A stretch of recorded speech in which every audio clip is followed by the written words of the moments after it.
please මේක නම් කරන්න එපා.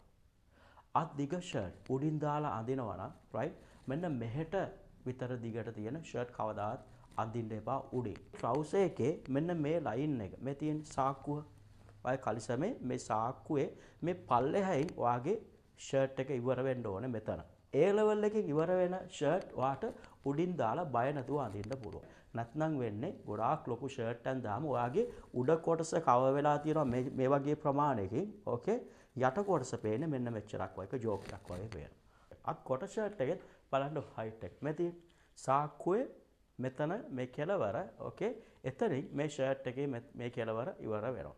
අත් කොටස අත් දිග මේ ෂර්ට් වර්ග දෙකම ගන්නකොට පොඩක් ඇඟට ෆිට් බොඩි ෆිට් කියන්නේ ගොඩාක් ෆිට් හිර නෙවෙයි සාමාන්‍යයෙන් ඇගේ හැඩේ පේන ෂර්ට් තෝරගන්න. අත් කොට ෂර්ට් ගන්නකොට අනිවාර්යෙන් අත මෙහෙ නැතුව වැලමිටෙන් උඩට ඉවර වෙන අත ඉවර වෙන අත් කොට ෂර්ට් තෝරගන්න. එතකොට තමයි අතේ හැඩේ වාගේ ස්ටයිල් එක වාට ඇඳුම් ගැන සෙන්ස් එකක් තියනවා කියලා පේන්නේ.